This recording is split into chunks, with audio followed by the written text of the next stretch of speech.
I am Lay, the CVA, the Community Volunteer Ambassador for the Santa Monica Mountains National Recreation Area. I'm going to go ahead and share my screen and read our general consent statement. So, as a visible disclosure, we'd like to inform any participants that any and all Zoom series is and will be recorded. The purpose of this is to provide the Zoom series to those who participated or missed out on the session. It has also provided the information for participants to refer back to. In addition to the visible disclosure, this statement will be orally stated at the beginning of each Zoom series, like I am right now. I'm going to stop sharing and hand it off to Riza to introduce Scott Tata. You had to say Scott Tata. Every time. Scott, it's like you never left. It looks like everybody in this Zoom session knows you, Scott, so I don't think I have to do a big introduction, but we're happy to have you back. Like I said, it's not like you've ever left. And so Scott made it safe to his location and has enjoyed his new park and has able to avoid some of the hurricanes. Now he's at Big Thicket. And so Scott, I'll leave it up to you, and we're happy again to have you back at Samo virtually. All right, hello everybody. So yeah, I've been here at Big Thicket National Preserve since March, just before everything collapsed into utter chaos. So that was fun to move into a new state, new park, and then have everything just shut down.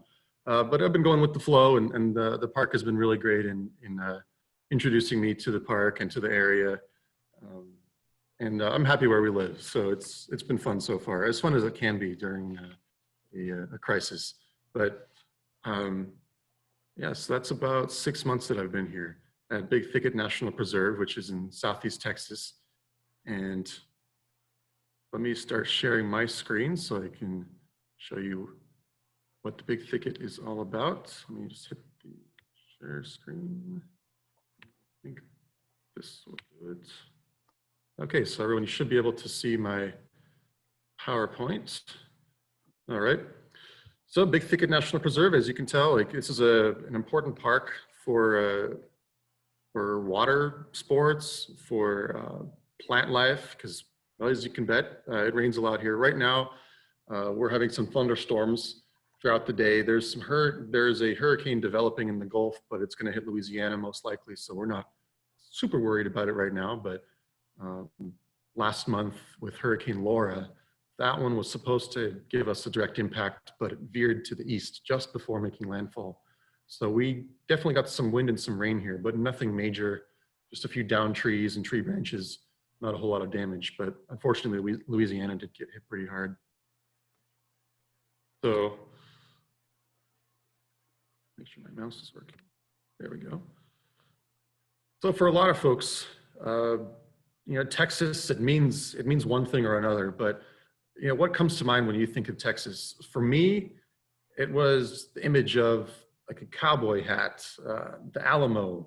You know, they're very proud about their shape and their flag. You see the outline of the state of Texas and the Texas flag everywhere. The Texas Longhorn Ranch, which is very, very common throughout the hill country of Texas. And then oil.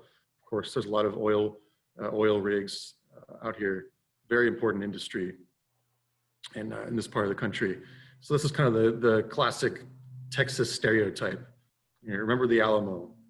But the Big Thicket is a little bit different. So when you think of Texas, do you think of carnivorous plants? Do you think of jungle-like swamps or meandering rivers and lakes or 55 inches of rainfall per year? This is not a place that I would consider typical Texas. Most of the state is not like what we have here in this little corner of Southeast Texas called the Big Thicket. And that's where we are, right in the southeast corner. The whole area from just south of that pin also, just above the Gulf Coast. The Big Thicket is a pretty big area in a larger area called the Piney Woods, which is a very thickly forested region that covers East Texas, Louisiana, Arkansas, and Oklahoma. And the Big Thicket is right kind of at the bottom part of the Piney Woods. And so West Texas near New Mexico, that's desert.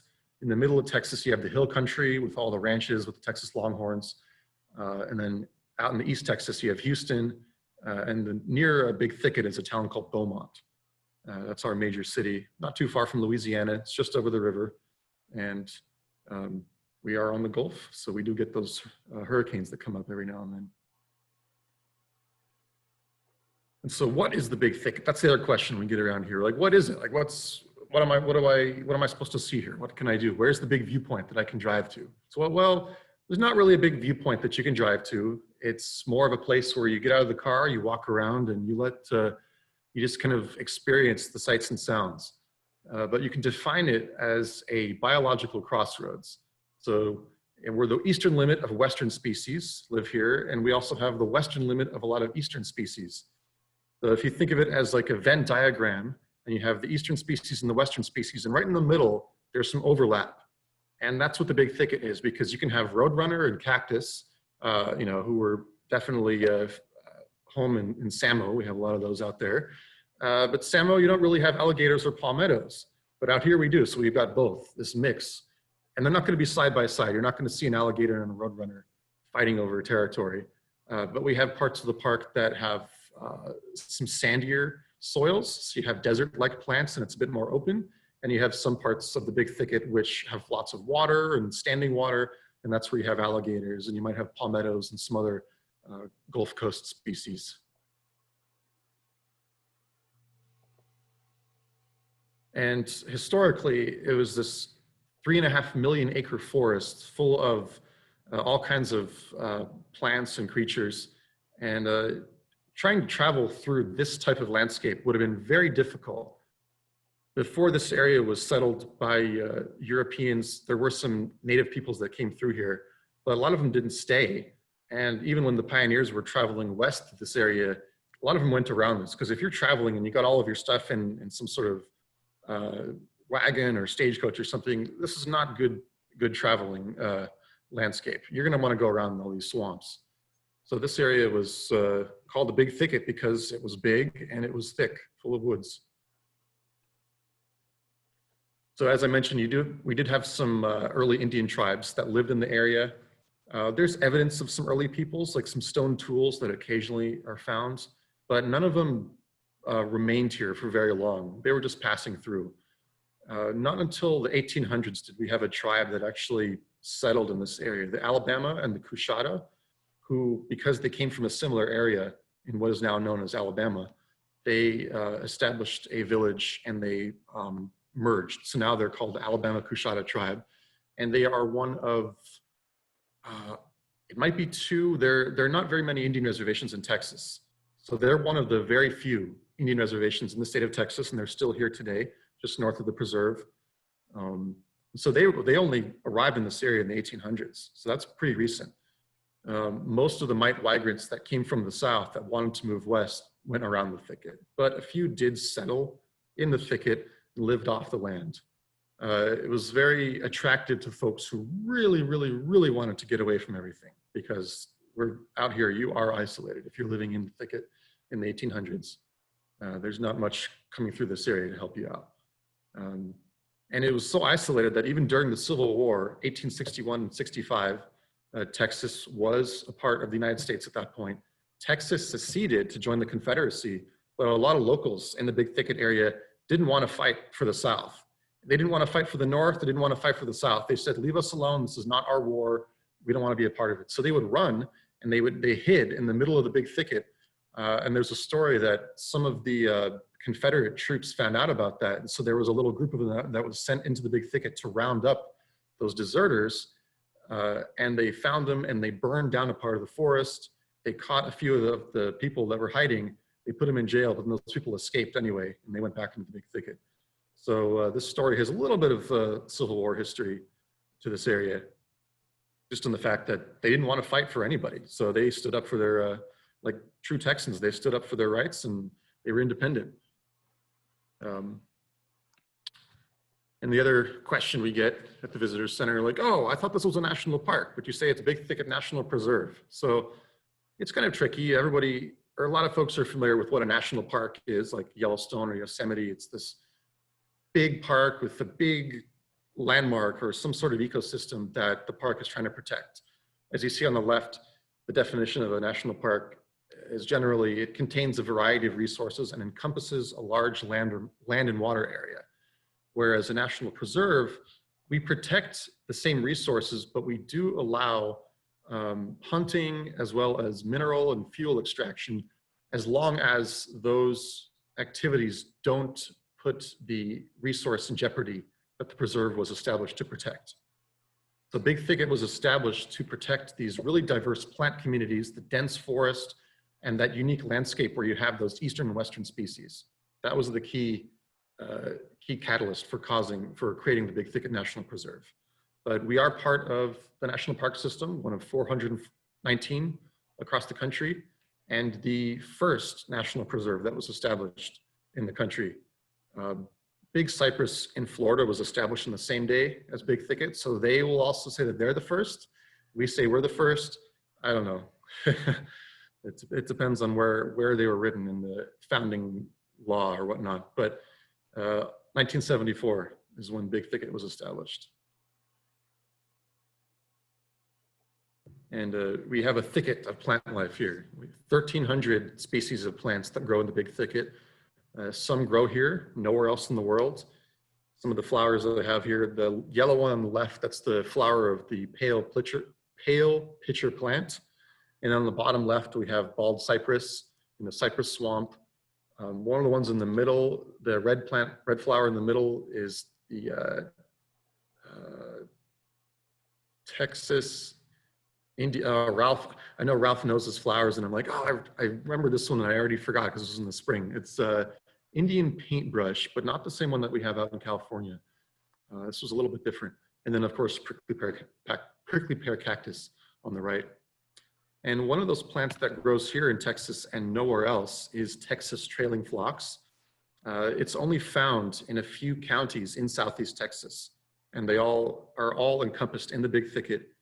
So this is a huge part of the resource management team's efforts in the park, is to protect and to continue growing these phlox. So we've had in the past some volunteer events where they go out and they plant phlox in certain areas of the park. It likes the sunny areas, so the same kind of areas where you're going to have some of those desert plants.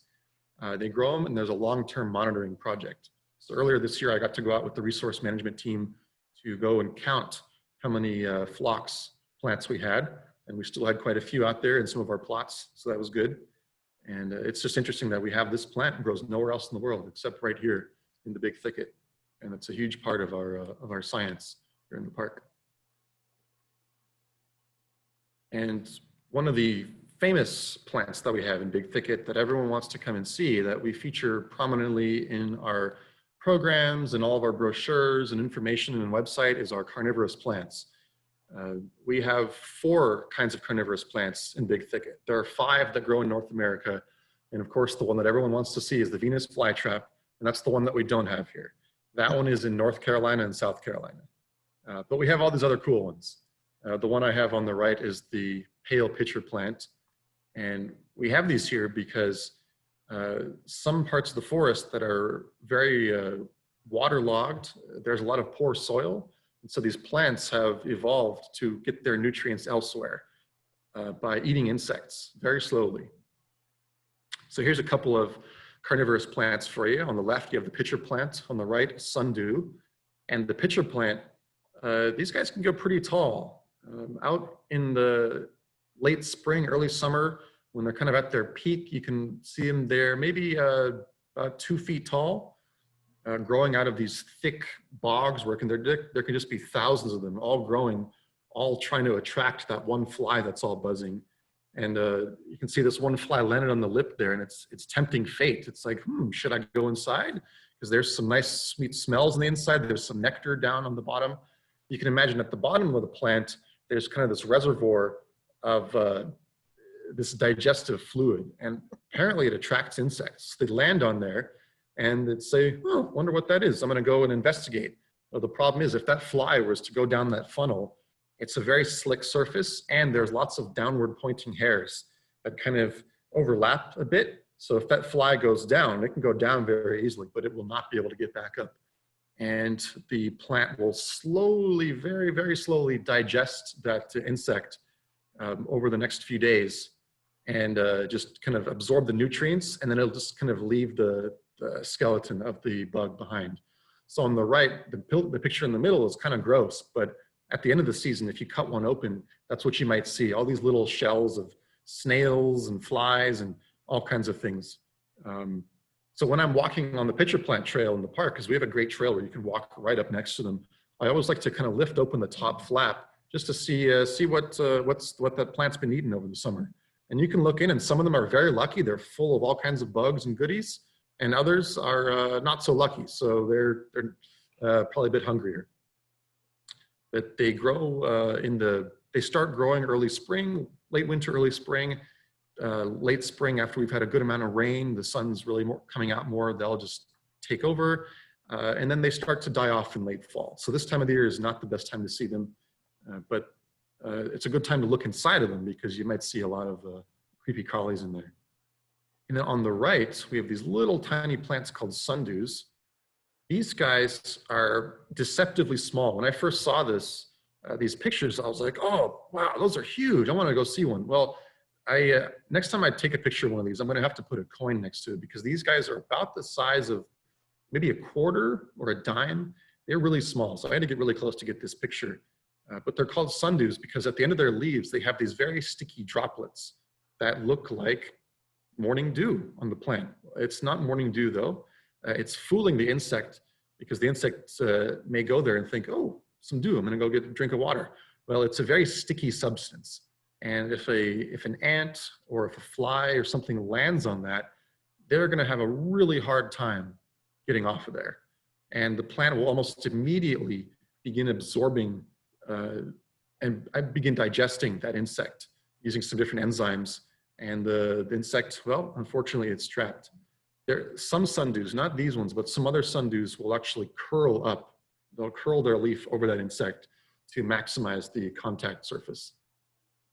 But once you see one, again, they're very small. But once you see one, you tend to see them all over the place because they do grow very frequently in some of those areas with poor soils. We have a trail called the Sundew Trail where you can see them all over the place.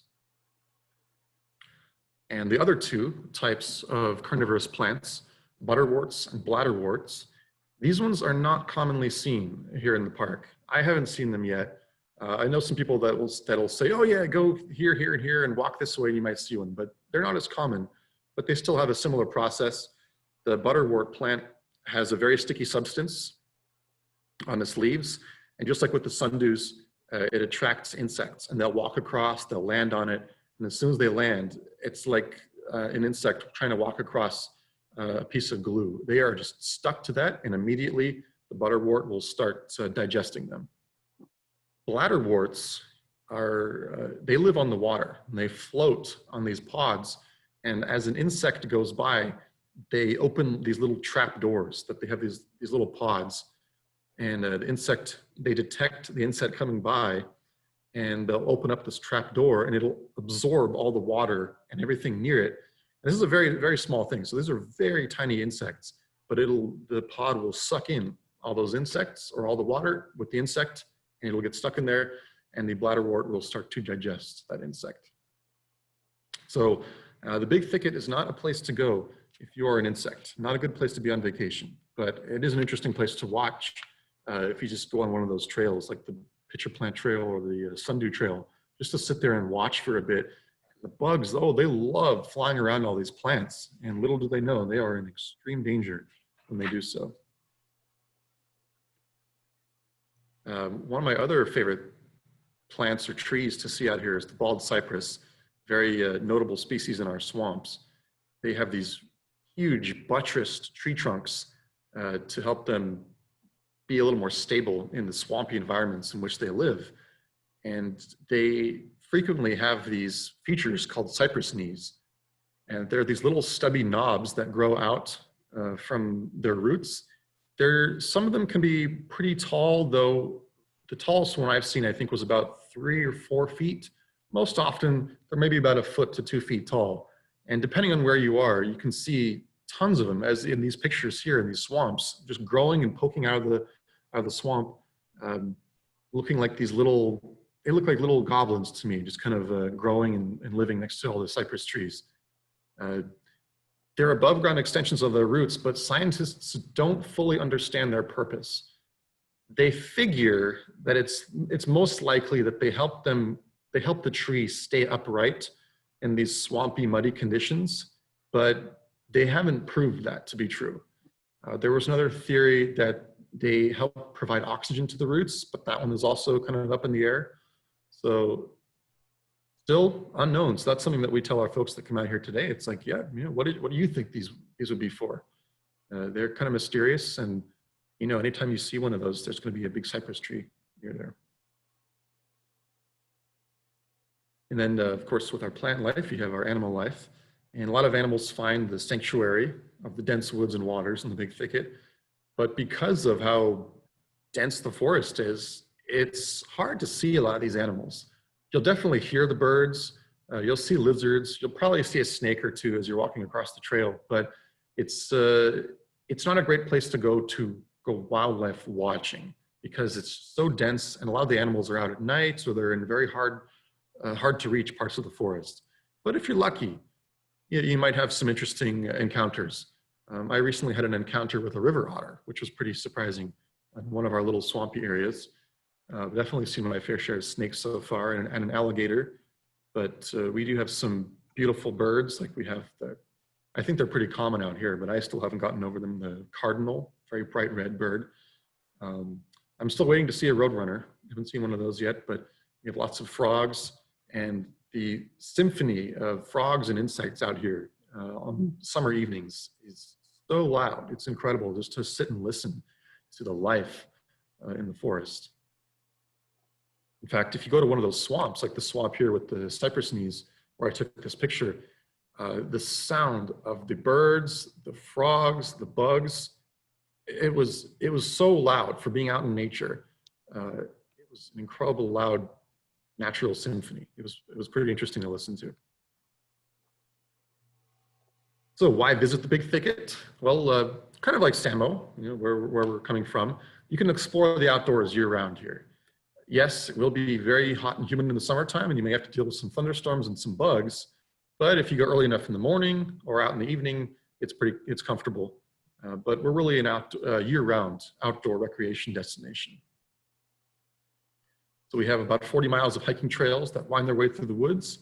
Because the terrain is mostly flat, there's a few hills here and there. The hiking trails are pretty easy to do.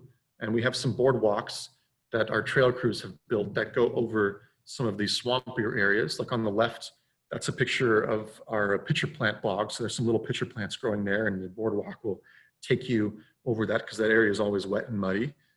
And we have lots of trail signs to help you navigate your way through the forest, and some trail blazes on some trees where it gets a little bit confusing. But that's the best way to see the Big Thicket. Some folks will come to us and they'll ask, like, okay, I'm doing a driving tour and I'd love to drive up and do a scenic drive around the Big Thicket. Like, well, okay, and you can drive the highways and the roads that'll lead around, but really the best way to see the Big Thicket is to get out, whether you're hiking or whether you're paddling in a boat. You really got to get out and see it, and find that swamp where you're just overwhelmed by the sounds of nature. Go find those pitcher plants and see if you can see what they've been eating all summer. That's the best way to go out and see this place. We offer backpacking.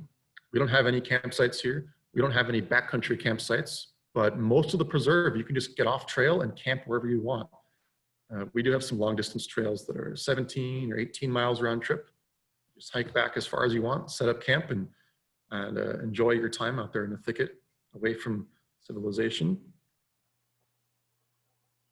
And then paddling, because we have lots of rivers. We have over 150 miles of navigable waterways. Lots of great places to paddle and to go through these wide rivers. You can paddle through these cypress swamps. One of my favorite ones is a loop. It's actually a looping paddle trail because of these connected waterways. It's something I'm not used to. I'm used to rivers that are dry. I'm not used to rivers actually having water in them. And these waterways, because they're very slow moving, there's all these connecting paths that merge, and we have a paddle trail that we marked with signs. It's about 5 miles, and you can paddle through the Neches River up to this lake. You can paddle through a cypress swamp and then come out on the other side of the river and do this nice 5-mile loop. never having to backtrack. And it's spectacular going through there to get right up close to these cypress trees. And another popular way is to paddle and spend a night on a sandbar along the river out in the backcountry. And of course, we are a big destination for hunting and fishing. Fishing is wildly popular out here. All of our waterways are open to fishing. And as a national preserve, we do allow hunting. In fact, we have a problem with feral hogs in the state of Texas. And we always encourage hunters to go out and help us hunt feral hogs. Right now, we're starting to issue all the hunting permits because October is the start of hunting season. Runs from October through the end of February. People can hunt hogs and deer, squirrels, waterfowl, depending on certain areas. But they have to get a permit, and we issue them. They have to get a hunting license. We issue them a permit. And one reason that this area was established as a preserve was because a lot of the locals that were descendants of the settlers that had grown up out here for generations grew up hunting and fishing and living off the land. So when we created this as a preserve, it was very important for them to be able to continue doing that, living off the land, hunting and fishing in these places where their grandfathers and great-grandfathers and great-great-grandfathers had been hunting for generations. So today, it's a big family ordeal to come out here. You'll see grandfathers and their sons and their sons, and everybody, the whole family coming out here to hunt and fish. So it's an important part of living out here in Southeast Texas. And then I'm looking forward to this getting a little bit cooler, maybe some relief from the extreme oppressive humidity. Some days it gets up to like 95% humidity out here. In the fall, it's a little bit cooler, and we do have some fall colors. Not as much as the Northeast, so if you're from New England or the East Coast, this probably won't be as much, but for somebody like me coming from California and the desert where there's not much in terms of fall color, for me, this is what I'm looking forward to. We have beech trees and the cypress trees that'll change color in the fall. Typically late October through November, you'll see some changes in the color, and it's nice cooler weather. And it's a whole different landscape and the time of the year to explore the Big Thicket. So that's my presentation for you. Just like Santa Monica Mountains, where the Big Thicket National Preserve is free. It's always open. I'll leave the website up there. You can follow us on social media, Facebook, Instagram, Twitter. We don't have MySpace, but you can follow us on those social media avenues. And if you have any questions or answers, I'd love to answer your questions. Okay, I'm gonna, let's see, stop sharing my screen. Scott, I was going to ask, that snake that you showed a picture of? Yeah. What was the name of that snake? That was a Texas coral snake. Okay. Yeah, let me see if I can go back to that one real quick. Yeah, that one is a dangerous one. That's one that you don't want to mess with. Yeah, Texas coral snake. There's that whole rhyme. I always mess it up, but it's like, black next to yellow, you're a dead fellow, or red next to yellow, you're a dead fellow. That's the snake it's referring to, the coral snake, and that's the Texas coral snake. Very similar to the king snake, which is obviously a safe one to be near. Cool. Does anybody have any questions for Scott? How far away is the closest city, if you will? Okay, I saw Ralph's question in the chat first. So for Ralph, what is my role? Similar to Samo, I'm a park guide here. So I work at the visitor center. If we are ever going to lead programs again, I'll be doing programs.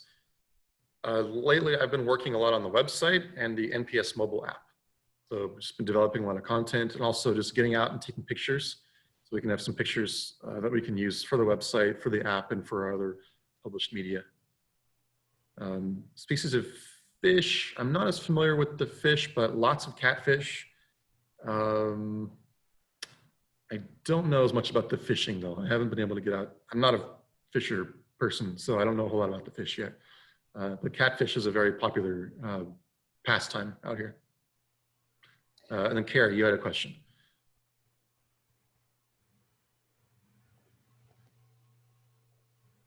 Yeah, I was just asking about how far away was the nearest city. Oh, the nearest big city, like Houston. Houston is about 100 miles from here, an hour and a half. Um, Beaumont has about 100,000 people. That's where I live, and we're about half an hour from Beaumont. Because of the nice speed limit here, everything's a little bit closer.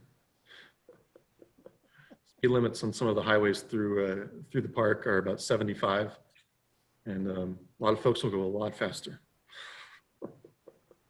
Hey, Scott, there is also a question. How do rangers patrol the preserve by boat, kayak? All of the above. So yes, we have the official ranger boat for the preserve. I haven't been able to get out on it yet. I don't think they've taken it out much this summer, but there's an official boat that the rangers will get out and use to patrol our waterways. We do have a lot of kayaks in the park. We have a whole kayak program where during normal operations, we have a free program where we meet the public at a boat launch and we take them on a ranger-led kayak trip up one of the rivers. And then also some rangers can use those to patrol kayaks and canoes. We also can just go out and kind of do like the standard roving on trails too. So I like to rove on certain days, like Saturday and Sunday mornings. I like to go out and rove because there's a trail right next to the visitor center that a lot of people like to go use. Fan boats, yeah, I think fan boats are allowed. I haven't seen any. When I was coming out here, I thought it was gonna be just like the Everglades with those big fan boats out in the water, but a lot of people do just stick to the riverways. So they have these very small little like putt-putt boats that just kind of go along. But if you wanted to use a fan boat, it would be fine. The preserve was created 1974. I want to say it was October 1974. Invasive species, yes. Yes, just like any park anywhere with human impacts, we definitely have invasive species. There is a plant that is a huge nuisance in the standing water areas. It's called giant salvinia. It's from Brazil originally, and it takes over these ponds and lakes, and it just looks like this complete coating of green. It's this small leafy plant that grows and floats on the surface of ponds and lakes. And it's a huge problem, not only in Texas, but all throughout the southeast part of the US. So I've seen it in a lot of our lakes and ponds, and I'm not sure if we're like actively combating it. I know back at Samo, it's kind of like the mustard, and it's like you can kind of fight it back for a little bit, but eventually it's gonna just reclaim. And there's some other vines and ferns that are non-native that take over, that we have some volunteer projects to help with. Like this past spring, I got to help out with a project where we were cutting this Japanese climbing fern from these trees. But then you hike another part of the park and it's just everywhere. So it's this ongoing battle. These are some good questions. So water level rise impacting or expected to? Yeah, if the water level rises, that will definitely affect the park. We're basically just above sea level. The northern part of the park is around 300 feet, but a lot of the swampier areas are definitely right at sea level. And as sea level rises, some of those areas that are used to more brackish water, which is supposed to be a mix of salt water and fresh water, it's going to get more and more salt water. So that could definitely affect some of those ecosystems along the river and some of the swamps. The preserve is 113,000 acres, but we seem to keep adding a few more acres every year, because you can look at older versions of like park documents and it'll say, oh, it's 110, 100 or something. So they're adding little pieces of property, kind of like, I should have put a map up. I guess I can pull a map up in a moment. It's kind of like Samo, where it's a piece of land here, piece of land here, piece of land here, all managed together. And each part of the park, we call them units. So like, okay, here's the Big Sandy unit. Here's the Beaumont unit. When you were in normal operations, yes, we do utilize VIPs.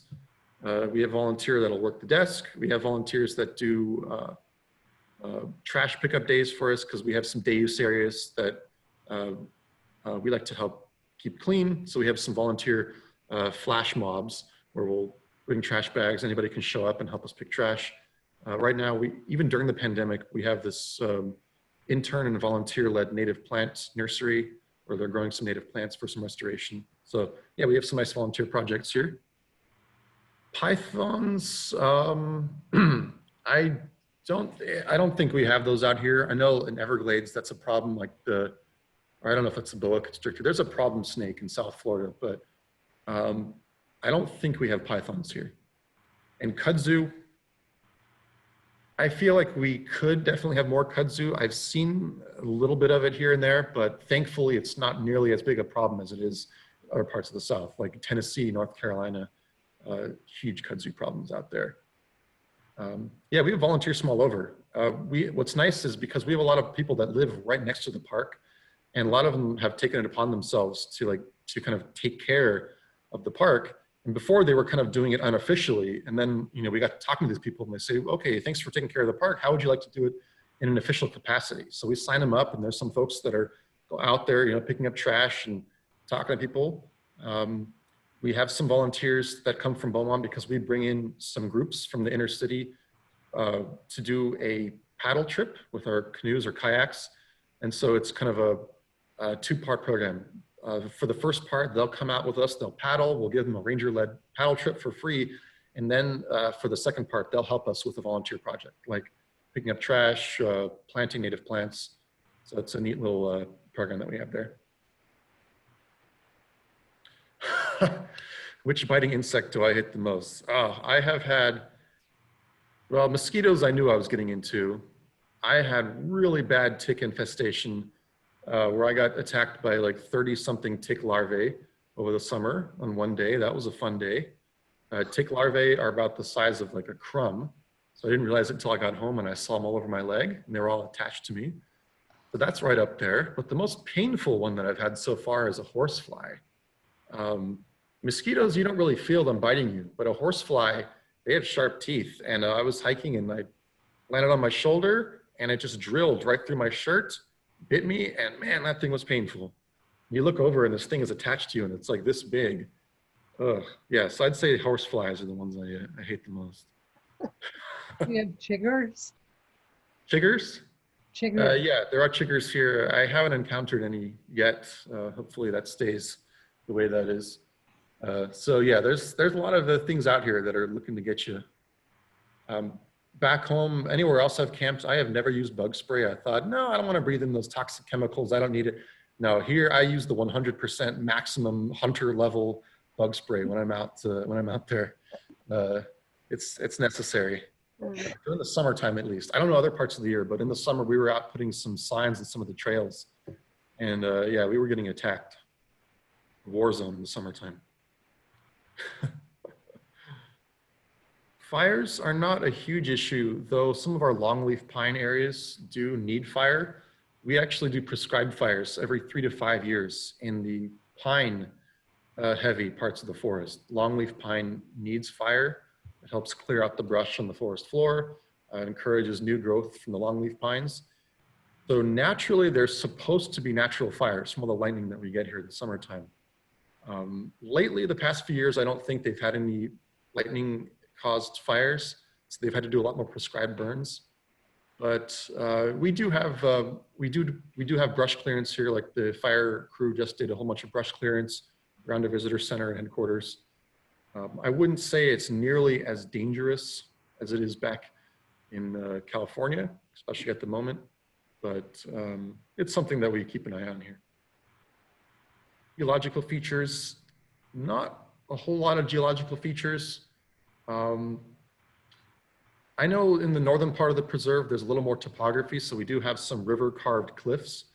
And one of our interns has a major in geology, so she was out there kind of studying the different and nerding out over the different rock levels that you could see. But yeah, definitely not a park like a Utah park where you can just see all the layers. It's a bit hidden, it's all below us. But if you like different types of soil, there's lots of different types of soil here, which influences the types of plants and plant communities that we have. So that's kind of a subtopic within geology that is very common here. What fraction of the year is humidity unpleasant? When we got here, late winter, early spring, actually most of spring was beautiful. April was really nice. It was in the 80s, low humidity, a few rains here and there, but yeah, March, April, beautiful, beautiful weather. Minerals extracted, mostly oil. So petroleum, there are a number of petroleum reserves beneath us. And in the state of Texas, oil rights are very, very, very complicated. You can own your land, but somebody else can own the oil reserves below your land. And if you're not willing to drill down below your property, it's perfectly fine for your neighbor to drill down and then sideways to get that. So oil rights here are very complicated. And that was another reason why we were kind of allowed to create a preserve in this area, because the oil companies, they do have a big influence. They create a huge amount of jobs in Southeast Texas. Also forestry is another big industry. So when the preserve was being created, we were mindful that this is a huge economic impact to this area. So we do allow pipelines to run through the park. You'll encounter them on some trails where you'll be hiking dense forest. All of a sudden, it's like just this clearing that goes through, and a little sign that says like oil pipeline below. I like those areas because you can actually kind of see, like, oh, you can kind of see the horizon to the left and to the right. It's like this little street kind of running through the forest. And we do have some plants that actually love the sun, so you actually find them growing in some of these pipeline areas. That's the main mineral that's being extracted here. No, yeah, I was just talking about that before. Unfortunately, I don't get to do any astronomy and night sky programs because we don't really have a night sky. It's cloudy all the time. It rains a lot, and it's because even when it's clear, because it's so humid, the sky is so, I don't know, it's so hazy. The night sky is not great around here. I haven't really been in the park at night. Yes, it is very much like soup. It's especially on those hot summer days. It's like wearing a blanket. So yeah, I haven't really been able to do much astronomy out here. And it's tough to find a spot with a horizon in the distance because there's so much forest. But I don't know. I'll figure something out. Once we do programs, they know that I'm an astronomy person, so I'll figure something out. Let me pull up a map of the park for you so you can kind of see. Scott, do you have lightning bugs out there? I'm very disappointed in that because I have not seen any lightning bugs or fireflies yet. I don't know if there's like some sort of spraying that goes on in my city, in my neighborhood, to prevent bugs, because the bugs aren't too bad where we live. It's once you get into the park that they're really bad. But supposedly they're supposed to be everywhere. I haven't seen any yet, so I don't know. I don't know what the deal is with that. I'm gonna have to go like be out in the park at night and maybe I'll see them because they're not in the city. Alligators, I've only seen one alligator. It was a very small one living in one of our ponds. So I wouldn't say they're frequently here. They're kind of like mountain lions, maybe a little more common than the mountain lions of Samo. People talk about them and ask about them a lot because it's this big, giant animal that is very threatening and dangerous, but they're very, very cautious. They like to keep to themselves a lot. So I've only seen one very small one. It's one, we were doing some sampling of a pond, and there was an alligator just kind of cruising back and forth, watching us to see what we were doing, keeping its distance. So I got a picture of it, but in the picture, it's just like this white dot in the middle of the pond because only its eyes were above the surface. So I don't think people who saw the picture even believed that it was an alligator, but it was. I know what I saw. I'm gonna share my screen in a moment. I'm gonna pull up a map of the park here. If you're not familiar with what the Big Thicket is, let's see, let me hit the share screen button. And I'll share this one. Okay, so here's a map of the park, and you can see there's different units. So these different districts, units, parts of the park, we call them units here in the Big Thicket. The visitor center is right in the middle, right up north of Kuntz. And where I live is down here in Beaumont. And here's where a lot of swamps are, a lot of alligators. And from Beaumont, it's maybe about half an hour, 45 minutes down to the Gulf Coast, down to the beach. Houston would be down this way to the west on Highway 90. And Yeah, these different units are, well, they are very different. Up here you can kind of see some shaded relief. So there's some topography and there's some hilly areas. So I like this area because when you hike, you actually break a sweat sometimes because you go up and down some hills. Whereas if you're hiking down in the bottom parts of the park, it is completely flat. But there's a beautiful swamp down here in this area called the Lance Rozier Unit. One of my favorite parts of the park. That's where that symphony of the bugs and birds and frogs was. And there's some great canoeing and kayaking. And in this area, you have these places where the road crosses the rivers. And so we do these kayak and canoe trips where they'll drop us off at this highway here, or at the boat launch, and we'll kayak down. This is about 8 miles and get picked up here. And that's a really fun day trip. That takes about 4 to 6 hours, depending if you're kind of going at a fast pace or just kind of going lazy, going with the flow. And you can explore Oxbow Lakes. It's just a really neat area to explore in the Big Thicket. The popular part of the park where we send most people, they come to the visitor center. Then down the road, you can go to the Kirby Nature Trail.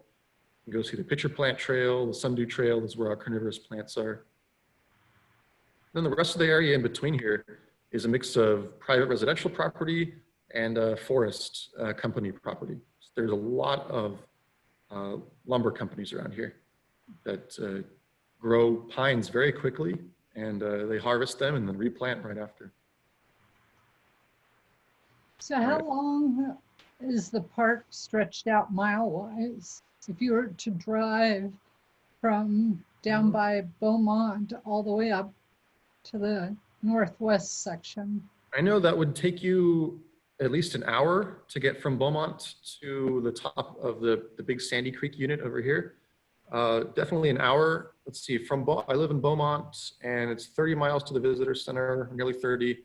And from here, it's probably also 30 miles. So it's probably at least 60 miles north-south, east-west, maybe a little bit less than that. Yeah, it can take a little while, but a lot of the speed limits on these highways are going to be 70, 75. And yeah, there's a lot of convenient highways that take you from A to B around here. But yeah, here's the Indian reservation that we have right next to us, the Alabama Coushatta Reservation. You can camp there. They have an Indian village area where you can, I think there's a museum there, and then there's a little campground on the lake. There's also a casino there. Their fire department actually put out a fire for us right to the north here on the Woodlands Trail earlier this year. So we have a good relationship with the Alabama Coushatta Reservation. Question just came in. Are there any state parks alongside the National Preserve? Yes, there are. Right down in here, just north of Beaumont, in a town called Lumberton, we have Village Creek State Park. That's also a good spot to go kayaking and canoeing. It's right on the river. And then up to the north, up in this reservoir, Martin Diaz Jr. State Park. And just like Samo, it's amazing some of the similarities between Big Thicket and Samo in terms of operations. We work with the state park for educational programs. So during the one field trip I got to help out with before chaos ensued, one of the Village Creek State Park Rangers came up to our park and helped us out with one of the education programs. Cool. Yeah. Any other questions for Scott? Well, we still have him. Have him back with us. Great to see you, Scott. Yeah, it's great to see everybody else. It's it's like, wow, like I said, it's like, wow, this is like people from my past life that I haven't seen for what seems like an eternity. I would ask how things are at the visitor center, but I know the visitor center is a ghost town right now. It's quiet. Not much going on here. Yep. And it was crazy. I know Ralph with the BBT this year. Like, I don't know. I feel bad for everybody that didn't get to do the BBT again. Are you guys going to push the BBT people to next year? Do they get to continue on, or if there is a next year? Ralph? That's the operative. Who knows? Who has a crystal ball? Yeah. But- Yeah, we're just kind of operating on like the short term. Like we'd like to open up the visitor center. We have everything in place. We have like the physical barriers and all the distancing signs and stuff. But for the time being, we're still closed. But people still find their way out here and knock on the door. And we have a picnic area just out front that people will still use. So people are still out and about. Yeah, Ralph and a few others are actually working on a project to film the Backbone Trail Nice. and to promote it through a series of short video clips. Oh, that nice. will be Yeah, I would say it's, at least at this point, it's designed to be a how-to guide Mhm. Yeah. rather than a promotion, just, you know, of the splendor, the wonder. How do you do it? Because exactly. And I think that's good because a lot of folks would ask us like, yeah, I want to hike the Backbone Trail. What do I do? So yeah, that's pretty cool. yeah, but I understand the hikers from this year missed it because of Woolsey in 19, and now they got halfway through this year. And so I haven't heard, you know, any objections, or I'm not sure if they're holding their breath or saying, I'm going to do my thing. But yeah, it's tough for them. That wasn't intended. Yeah. Yeah, we had a volunteer who was coming out here to spend the spring and summer with us to work at our visitor center, but she wasn't out here too long. I think maybe a month or so, and then I tried to leave because you know, there's no visitor center, and yeah, it's a lot of challenges. Mm-hmm. How But, big of a volunteer program do you all have out there? oh, nowhere near as big as the armada that is Samo. I think it's on a case-by-case basis. We have maybe 1 or 2 long-term volunteers. We have a couple of locals, more than a couple, like a few locals that live near the park that take care of certain areas.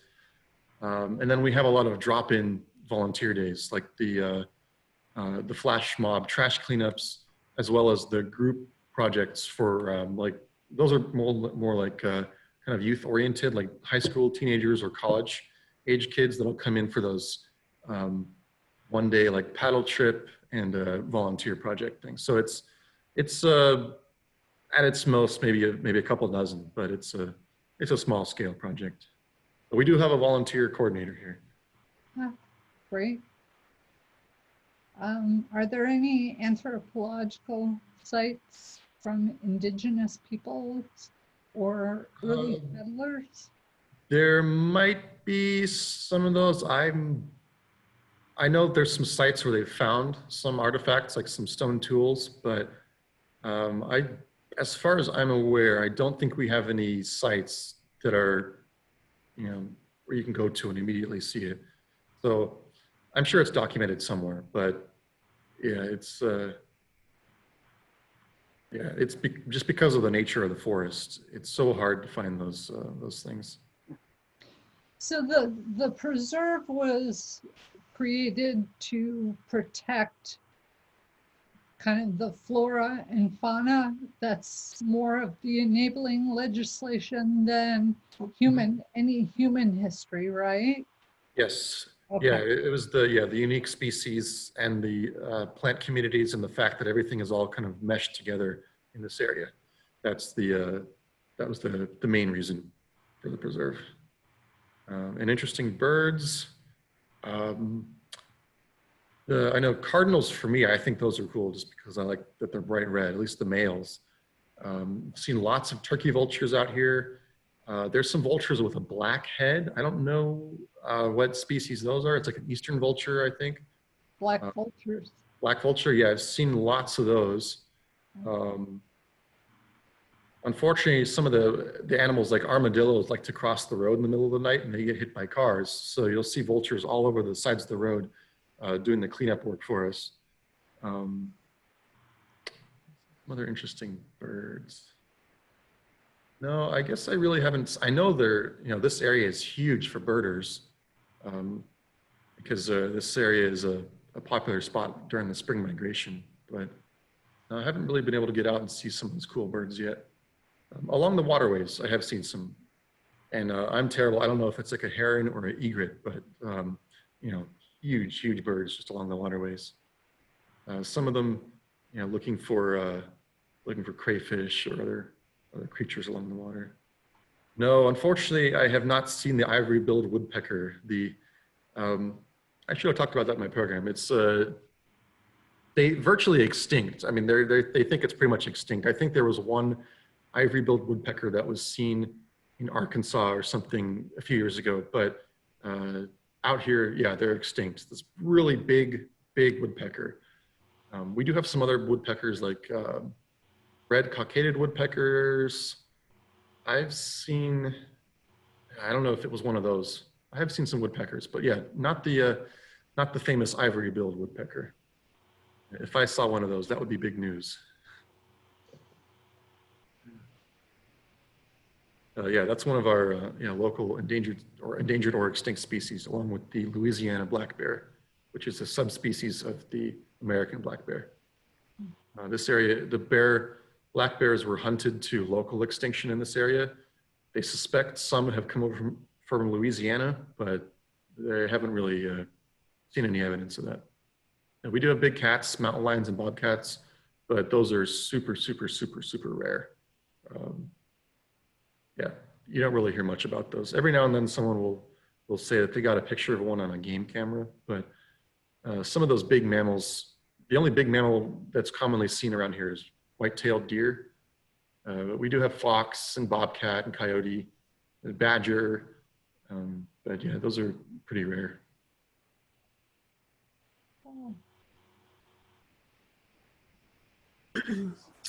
All right, well, it's 1:05, so it's probably 3:05 there with you. And we'll wrap it up and say thank you, Scott, for doing this. Everybody's happy to see you in the chat box, and we'll be happy to hear from you soon again. Yeah, all right, take care, everybody. Follow us on the social media and check out our website. And Oh, yeah, if you could pass those handles to us. yeah, let me see We'll if I share can it with folks. I can type that in the chat here too. So Okay. website is nps.gov/BIF, and that has been my quarantine project to develop a lot of content for the website, more so in like the things to do and trip planning sections. And we have done some nature sections. And then also on all of our social media, Facebook, Instagram, and Twitter, it's all Big Thicket NPS. You can follow those. We post a lot on Facebook. Occasionally Instagram and Twitter for updates and stuff like that. So yeah, thanks for listening. I really hope you enjoyed it. It was great to see everybody's faces virtually, and I hope to see you all in person at some point someday. So thank you, everybody. All right, thanks, Scott. Bye, everybody. Scott, everybody, have a good day. Bye.